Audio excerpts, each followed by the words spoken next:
황당한 일이 많이 있습니다. 죄송합니다. 제가 얼마 살지도 못했으면서 살다 보면이란 말을 합니다. 이 마스크를 끼고 이 설교를 하는 일이 생겼습니다. 방역 관계상 마스크를 쓰고 설교를 하게 되었습니다. 제가 한참 잘하던 시절입니다. 우리나라는 참 잘 사는 나라였습니다. 이 TV에서는 프로야구가 한창이었는데요. 그때는 MBC 청룡과 해태 타이거즈가 격돌하던 시대입니다. 86 아시안 게임도 기억이 나는데요. 이 깡마른 임춘혜 선수 기억하십니까? 86 아시안 게임에서 3관왕을 차지하는 일도 있었습니다. 또한 88 서울 올림픽에서 이 호돌이가 굴렁쇠를 굴리던 때도 있었습니다. 한 번은 제가 그 서울에 여의도 63 빌딩이 있는데요. 거기로 수학 여행을 가게 되었습니다. 그때 63 빌딩에 올라가 보고 우리나라는 참 잘 사는 나라구나라고 깨달았습니다. 살기도 좋았고요. 국제적 위상도 높아졌습니다. 이 교회도 폭발적인 성장을 했습니다. 많은 청년들이 서기 2000년이 되기까지 모든 열방에 주님의 복음을 전하겠다라고 선교사로 많이 헌신했습니다. 한때 선교지였던 우리나라는 열방으로 선교사를 파송하는 나라가 되었습니다. 그러다가 갑자기 나라가 멈춰섰습니다. IMF 시대를 만난 것입니다. 많은 회사가 부도가 났습니다. 이 회사 대신에 오락실로 출근하는 아빠들이 많았었습니다. 또 저희 집안을 먹여 살리던 이 해태 유업이 있었는데요. 해태 유업도 망했습니다. 그래서 저희 집안도 휘청거렸었는데요. 더 이상 해태 타이거즈를 응원할 수가 없었습니다. 이 팀이 해체되었기 때문이죠. 그때 많은 가족이 해체되었습니다. 이 온 가족이 큰 아파트를 살다가 이 전세로 이전했죠. 전세 살다가 또 월세로 이사가고 월세 살다가 또 뿔뿔이 가족이 흩어집니다. 고시촌을 전전하기도 합니다. 그러다가 노숙자 신세가 되는 일이 비일비재하였습니다. 그때 제일 불쌍했던 것은 이 서민들이었죠. 이 가난한 사람들이 더 가난해지는 게 시간 문제였습니다. 지금은 코로나 시대입니다. 이 온 나라가 다시 한번 또 멈춰섰습니다. 그런데 이전과는 다소 좀 다른 상황입니다. 이 잘 사는 사람은 별로 어려움이 없는 듯합니다. 집값은 계속 올라가고 주식도 올라갔죠. 그래서 가진 사람들은 그럭저럭 잘 살고 있는 것 같습니다. 하지만 서민들은 어떤가요? 더 살기가 어려워졌습니다. 제가 아는 여행사를 하시는 한 사장님이 계신데요. 지금 여행사를 잠시 쉬시고 만두 공장에서 이 아르바이트를 하시면서 버티고 계십니다. 이 많은 분들이 이처럼 이 경제적인 어려움을 겪고 있을 텐데요. 이 수입이 줄고 또 가게 월세도 계속 내야 되고 또 대출금도 갚아야 되고 이러다가 몸이라도 아프면 어떻게 될까요? 파산하고 마는 것이죠. 다시 회복하려면 몇 년이 흘러가야 될지 잘 모르겠습니다. 확실히 신앙이 있다고 해서 이 시대를 살아가는 것은 신앙이 있다 하더라도 어렵습니다. 마치 안개 속을 걷고 있는 것 같습니다. 하나님 계신 것은 알겠는데 하나님 도대체 어디 계신지 무엇하고 계신지 잘 알지 못하겠다는 것입니다. 이럴 때 우리는 어떻게 해야 할까요? 룻기에는 우리처럼 당황스러운 일을 만나는 사람들의 이야기가 있습니다. 어쩌다가 나락으로 추락한 사람들의 이야기입니다. 룻기의 전반부에는 이 사사기 시대를 배경으로 시작합니다. 이 사사기를 보면요, 이스라엘의 공동체가 무너졌습니다. 이 주변 민족들이 자주 찾아왔죠, 쳐들어왔죠. 그리고 자신의 민족끼리, 이스라엘 민족끼리도 서로 내전을 벌였습니다. 그 바람에 베냐민 지파는 거의 사라질 뻔하기도 하였습니다. 흉년도 자주 들었습니다. 여호와를 따르던 사람들의 신앙이 마구 흔들렸습니다. 룻기의 후반부는 어떤가요? 전혀 다른 상황으로 끝을 맺고 있습니다. 공동체가 회복되는 모습을 보여주고 있습니다. 놀랍게도 룻기에는 하나님이 전혀 등장하지 않습니다. 사사기처럼 하나님이 나타나셔서 말씀하시지도 않습니다. 복병을 두어서 이스라엘 위해서 대신 싸우시지도 않습니다. 그럼에도 불구하고 공동체가 회복되었습니다. 어떻게 이 일이 가능하였을까요? 오늘 저는 룻기를 통해서 이 공동체 회복의 길을 안내하고자 합니다. 하나님이 안 보이는 것 같지만 이러한 상황에서도 여전히 순종하는 하나님의 백성으로서 살아갈 수 있는 지혜를 발견하는 오늘 이 시간 되기를 주님의 이름으로 축복합니다. 이 룻기는 나오미의 시선을 따라가면서 이야기가 진행되고 있습니다. 이 나오미의 삶이 어떻게 회복되어지는지를 보여주고 있습니다.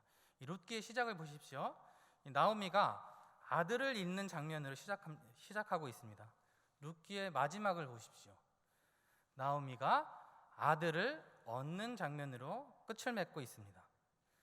이 룻기에서 분명히 룻하고 보아스도 중요한 역할을 하고 있습니다. 그러나 이 관점에서 본다면 룻기의 진정한 주인공은 나오미라고 볼 수 있습니다. 1장에서 이 나오미의 남편 엘리멜렉이 온 가족을 이끌고 베들레헴을 떠났습니다. 이 과거나 지금이나 어떤 경제적인 이유로 이사하거나 해외에 이주하는 일은 있습니다. 이 약속의 땅을 떠났다고 해서 무조건 비난해서는 안 될 것 같습니다. 왜냐하면 이 약속의 땅이 되지 못하게 하는 사람도 분명히 있을 거 아니에요. 그렇기 때문에 저는 이 이주 그냥 약속의 땅을 떠났던 이 나오미 가족을 비판하고 싶지는 않습니다. 어떠한 이유로든 알 수 없지만 엘리멜렉은 그 땅을 자신의 땅들을 저당 잡혔고 삶의 터전을 떠나서 이웃 나라로 이주했습니다. 안타깝게도 그곳에서의 삶이 더 나아지지 않았습니다. 우리 주변의 난민들을 한번 생각해 보실까요? 이 타국에 정착하는 일이 그렇게 쉽겠습니까? 이 가난한 사람이 또 더 가난하게 되는 일도 쉽습니다. 이 좋지 않은 일도 연달아 일어나는 경우를 보게 됩니다. 어떻게든 이 살아보겠다고 애쓰던 남편 엘리멜렉이 그만 죽고 말았습니다. 그래도 두 아들을 의지하면서 간신히 버텼습니다. 그러나 첫째 아들마저도 아버지를 따라가게 됩니다. 얼마 지나지 않아 둘째 아들도 사고를 당합니다. 비극의 연성입니다. 이 정도면 나오미가 미치지 않고 살아있는 것 자체만으로도 기적이다 싶을 정도입니다. 나오미는 분명 혼란스러웠습니다. 룻기 1장 13절을 보십시오. 뭐라고 말하나요? 하나님의 손이 자신을 치셨다라고 말합니다. 하나님을 원망하고 있습니다. 신앙이 흔들리고 있습니다. 우리 주변에서 자주 볼 수 있습니다. 우리는 사랑하는 사람이 사고를 당하면 하나님을 원망할 수 있습니다. 하나님 너무하십니다. 남편을, 제 아들을 왜 살려주시지 않으셨습니까? 하나님 구하실 선한 의지가 없으셨습니까? 하나님 도대체 사랑의 하나님 맞습니까? 아니면 구해줄 능력이 없으셨습니까? 하나님 능력의 하나님 맞습니까? 이렇게 하나님을 비난할 수 있습니다. 만약에 하나님을 비난할 수 없다면 자기 자신을 비난하기도 합니다. 모든 것이 내 탓이야. 내가 죄인이야. 내가 죄가 많아서 벌 받은 것이야 라고 생각할 수 있죠. 내가 죽었어야 했는데. 이 재난에서 살아남은 사람들은 이렇게 죄책감을 가지기도 합니다.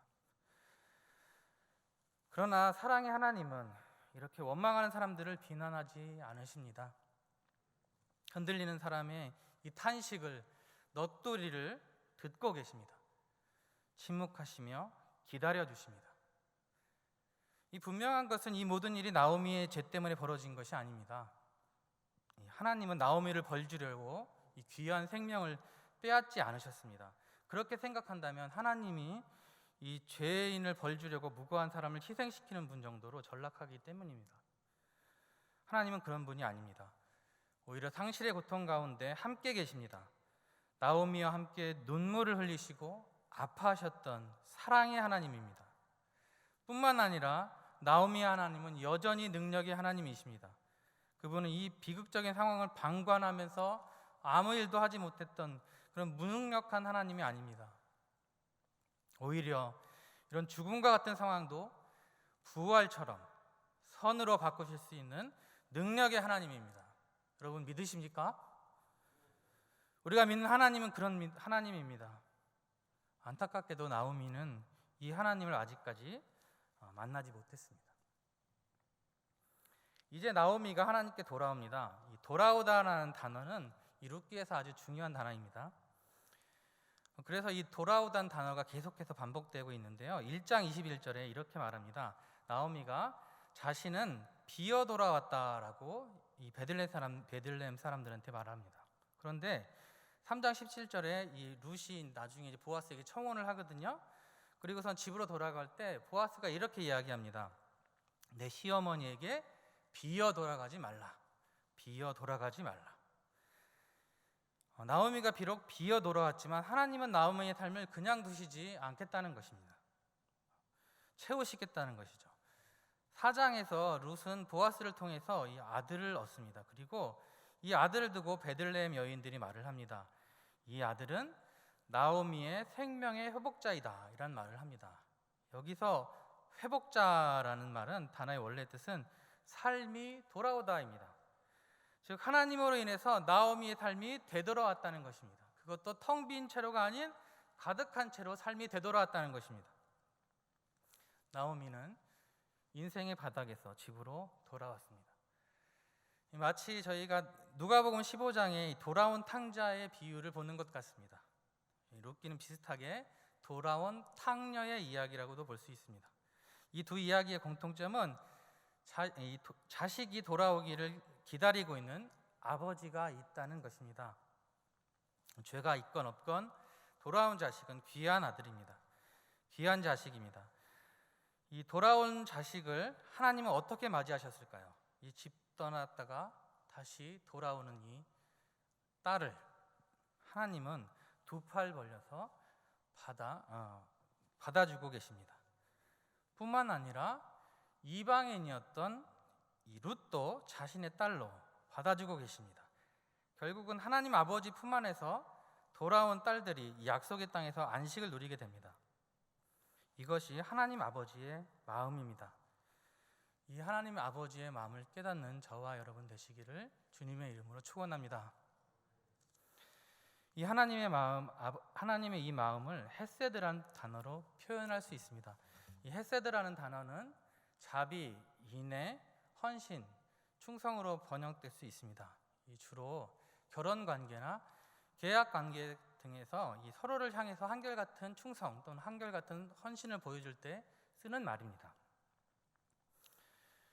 이 룻기에는 다른 성경과 달리 전혀 기적의 이야기가 들어있지 않습니다. 대신에 룻기에는 이 등장인물들이 서로가 서로를 향해서 베풀고 있는 이 헤세드가 하나님의 기적의 수단이 됩니다. 이 나오미를 향해서 보여주는 룻의 헤세드, 또 룻을 향해 보여주는 보아스의 헤세드가 바로 하나님의 기적입니다. 이 헤세드가 나오미의 삶을 회복시켰습니다. 이 룻이 보여준 헤세드가 나오미를 다시 살렸습니다. 이 룻기 1장 14절에는 붙여찼다라는 표현이 있습니다. 이 원래 뜻은 단단히 붙들다에 가깝습니다. 이 창세기 2장 24절에서 보면 한 번 더 나왔는데요. 이러므로 남자가 부모를 떠나 그 아내와 합하여 둘이 한 몸을 이룰지로다 해서 이 연합하다라는 뜻으로 합하여라는 것에 해당됩니다. 영어로는 hold fast, 단단히 붙들어 매서 하나가 되다, 이런 의미를 가지고 있습니다. 즉 두 생명이 한 생명으로 단단히 묶여졌다는 것이죠. 저는 이러한 뉘앙스를 살려서 붙쫓았다를 이 룻이 나오미를 꽉 붙잡았다라고 표현하고 싶습니다. 이 나오미가 이스라엘로 돌아가는 길에 쓰러지지 않도록 이 룻이 꽉 붙잡아 주었던 것입니다. 이 룻의 결단은 1장 16절에서 17절에 잘 나타나 있습니다. 이 친정으로 돌아가라라는 이 나오미의 말에 룻이 대답했습니다. 그런데 이 우리말 성경과 히브리어 성경이 여기서 약간 차이가 있습니다. 이 원문에는요, 이 어머니란 단어가 없습니다. 그냥 당신으로 표현되고 있습니다. 우리나라 정서상으로 시어머니를 당신 그러지 못하잖아요, 그죠? 그래서 아마 그 당신 대신 어머니를 넣어서 번역가들이 번역한 것 같습니다. 이 원문의 의미를 쉽게 살리고 쉽게 번역해서 제가 한번 읽어보겠습니다. 이 룻기서 중반부 있잖아요. 어머니께서 가시는 곳에서부터 한번 잘 살펴보시기 바랍니다. 제가 하는 제 뉘앙스하고 어떻게 좀 다른지 한번 비교해 보시기 바랍니다. 16절 중반절입니다. 당신이 가시는 곳에 나도 가고 당신이 머무시는 곳에 나도 머물겠습니다. 당신의 결례가 내 결례이고 당신의 하나님이 내 하나님입니다. 당신이 숨을 거두시는 곳에서 나도 죽고 그곳에 나도 묻히겠습니다. 죽음이 당신과 나를 떼어놓기 전에 내가 당신을 떠난다면 주님께서 내게 벌을 내리시고 또 내리신다 하여도 달게 받겠습니다. 어떤 느낌이 드시나요? 마치 결혼식장에서 신랑과 신부가 서약하는 것 같습니다. 이 며느리하고 시어머니 관계 같지 않습니다. 마치 신랑이 당당하게 신부에게 내가 이렇게 하겠노라고 서약하는 것 같습니다. 이때 룻은 계산하지 않았습니다. 나오미에게 어떤 기대하지도 않았습니다. 다시 남편 만나고 가정을 이루고 아이를 낳고 하는 미래를 전혀 기대하지 않았습니다. 그럼에도 불구하고 나오미를 향해서 자신을 헌신하겠다고 서약하고 있습니다. 룻은 굳이 그럴 필요가 없었죠. 자신도 할 만큼 했잖아요. 그리고 이제 자유했습니다. 며느리로서의 삶은 이제 공식적으로 끝났습니다. 그럼에도 불구하고 룻은 이 불쌍한 여인을 위해서 자신의 삶을 던지기로 서약하고 있습니다. 본인도 약자이지만 더 약자를 위해서 헌신합니다. 그럴 필요가 없는데 붙들어주고 함께 걸어주는 헤세드를 실천합니다. 우리는 하나님이 복 주시고 있는 것 같은 사람, 그런 사람 옆에 있고 싶어 합니다. 가식도 잘 되고 사업도 잘 되고 좋은 대학 가고 돈도 많이 벌고 하나님이 마치 복을 쏟아붓고 있는 것 같은 그런 사람 곁에 있고 싶어 합니다. 우리는 하나님께 벌 받고 있는 사람 같은 그런 사람 곁에 서고 싶어 하지 않습니다. 학교에서, 가정에서, 직장에서 어려움을 당하고 사업은 망하고 취직은 안 되고 결혼 생활에 실패하고 가족들은 암에 걸리고 사고를 당하기도 하고 목숨을 잃기도 합니다. 기도 응답은 되지 않고 하나님이 버린 것처럼 보이는 그런 사람 곁에 서기 어렵습니다. 이들 곁을 지키는 것이 헤세드입니다. 고난당하는 사람 곁에 머무는 것이 헤세드입니다. 그래야 할 의무가 없지만 곁에 있어 주는 것, 내 앞길도 막막하지만 같은 편이 되어주는 것, 이것이 헤세드입니다. 룻이 나오미를 따라오는 길은 만만치 않습니다.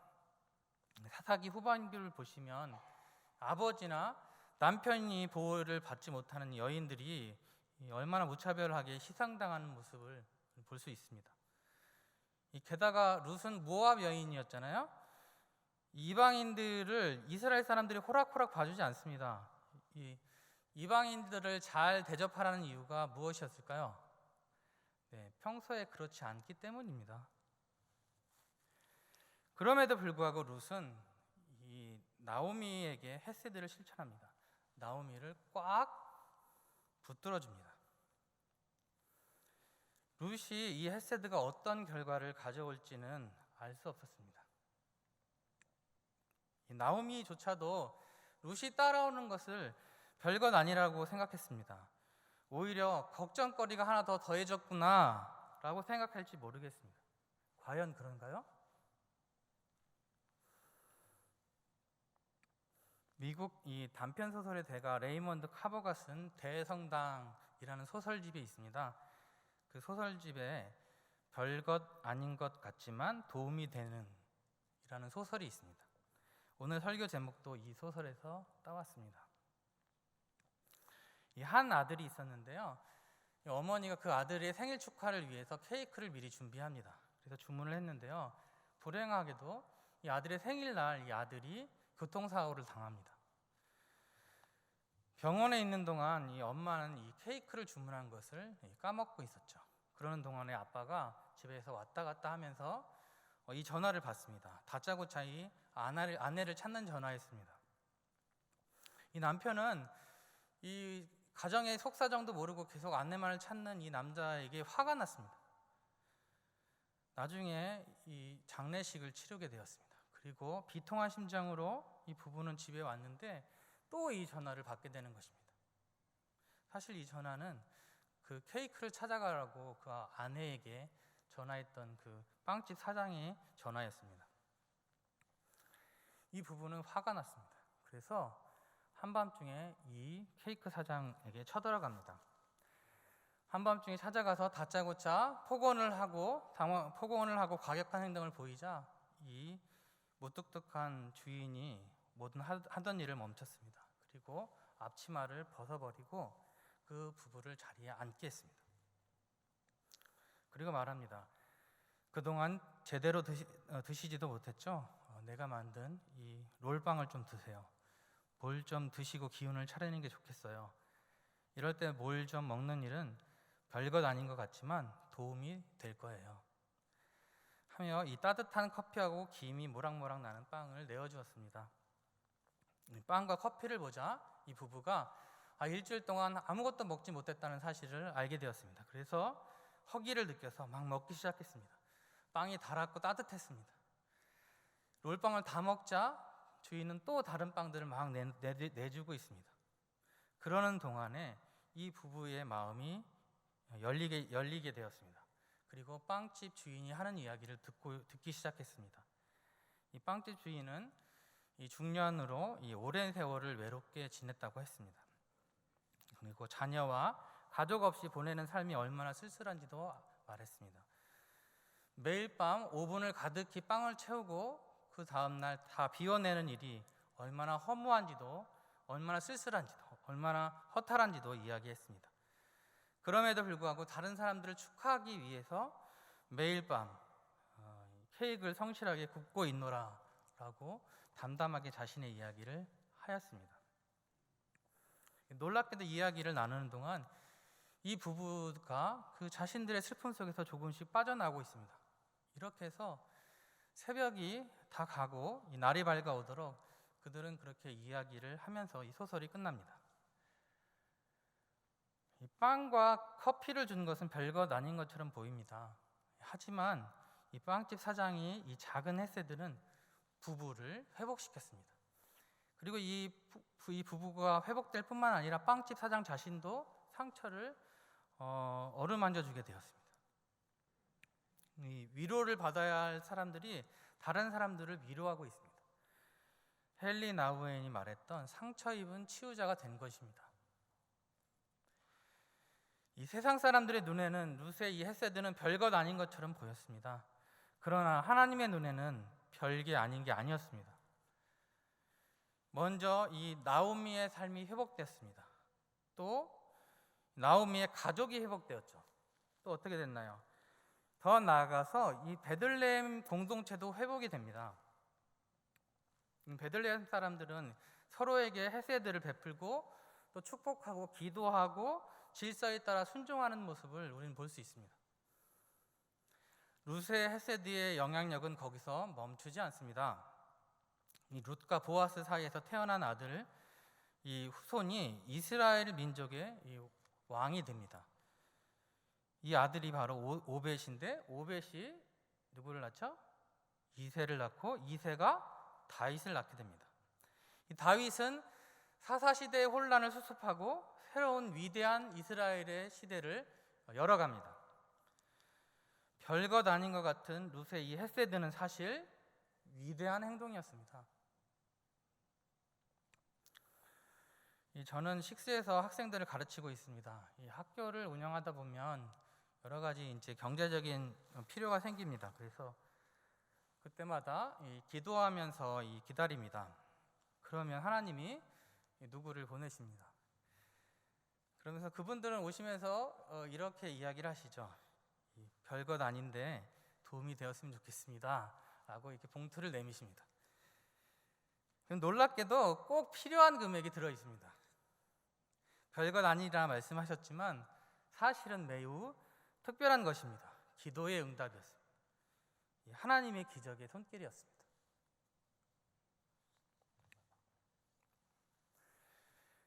몇 주 전 전라지역 SFC 대표 이 정성영 목사로부터 이 홍정훈 선교사의 소식을 들었습니다. 그분은 태국 방콕 SFC 대표 간사였는데요. 이 복음교회를 또한 교회를 개척했습니다. 그런데 비가 새는 이 교회 지붕을 고치다가 그만 감전사고를 당해서 순직하셨다는 소식이었습니다. 남무 산모님의 이 기도 편지를 받았습니다. 네, 태국 영혼들이 불쌍해서 차마 그곳을 떠날 수 없어서 두 자녀와 함께 남아 사역하겠다는 내용이었습니다.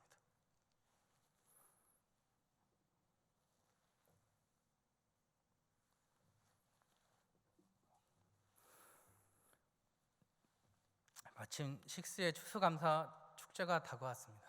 이 식스에서는 매해 추수감사 예배 헌금을 모아서 어려움을 당한 이웃과 나누는 전통이 있습니다. 이 교사와 학생들에게 이 편지를 보여주었습니다. 코로나 상황 가운데 이 선교 사역을 하는 것이 얼마나 어려운지, 또 가족을 잃는 그 아픔이 얼마나 큰지 공감하게 되었습니다. 이 홍정훈 선교사의 유가족을 돕자고 교사와 학생들이 나섰습니다.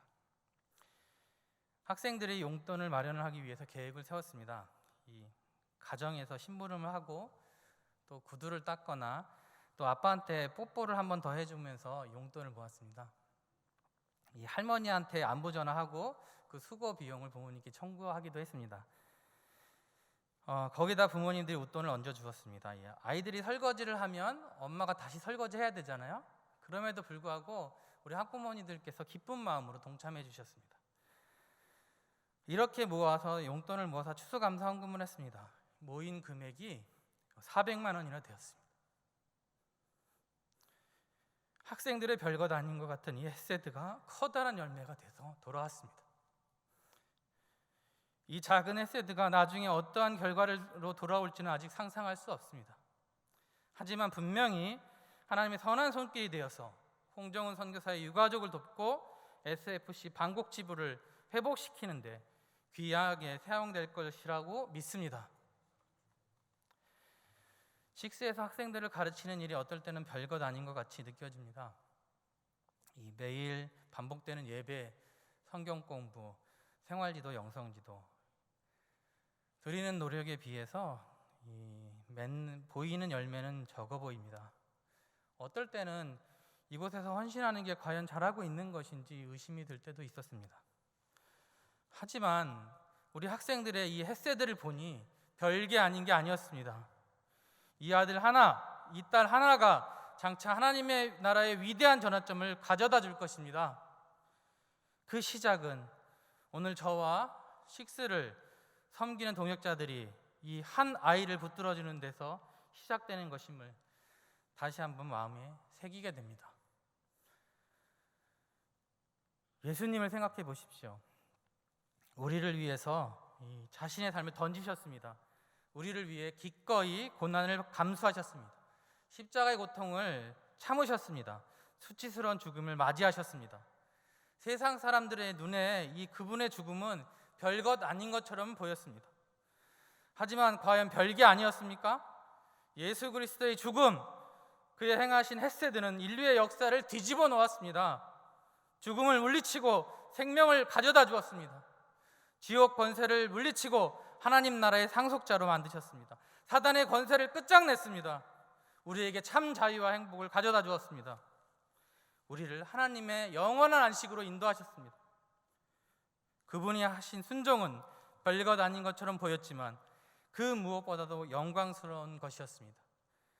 별것 아닌 것이 아닌 별처럼 영원히 빛나는 사건이 되었습니다. 주 안에서 사랑하는 성도 여러분, 우리도 예수의 뒤를 따라 이 역사에 동참할 수 있습니다. 공동체를 회복시킬 수 있습니다. 하나님의 풍성하신 사랑이, 그분의 헤세드가 우리의 삶을 이미 회복시켰기 때문입니다. 그분은 모든 것을 이미 다 우리에게 내어주셨습니다. 그러니 우리가 무슨 계산을 할 것이 필요하겠습니까? 무엇을 두려워하겠습니까? 코로나 시대입니다. 강도 만난 인생들이 주변에 많이 있습니다. 직장을 잃어서 헤세드의 손길을 기다리고 있는 사람들이 있습니다. 누군가 붙들어주지 않으면 쓰러질 것 같은 사람들 많이 있습니다. 많은 선교사들도 우리 곁으로 돌아왔습니다. 우리가 붙들어줄 수 있습니다. 계산하지 않는 헤세드의 삶을 실천할 수 있습니다. 어린아이가 예수께 오병이어를 드렸을 때 별것 아닌 것처럼 보였었지만 예수께 이 오병이어를 드렸을 때 이 엄청난 기적의 통로가 되었습니다. 이처럼 우리의 작은 섬김과 헤세드를 통해서 예수님께서 일하실 것입니다. 예수께서 역사하실 것입니다. 결국 우리의 공동체가 회복될 것입니다. 지금 추락의 나락을 겪고 있는 한국 교회도 회복될 것입니다. 우리의 작은 헤세드는 큰 의미가 없어 보이고 별것 아닌 것처럼 보일 수 있습니다. 그러나 예수 안에서 별것 아닌 게 아닌 하나님 나라에서 별처럼 빛나는 역사로 기록될 것입니다.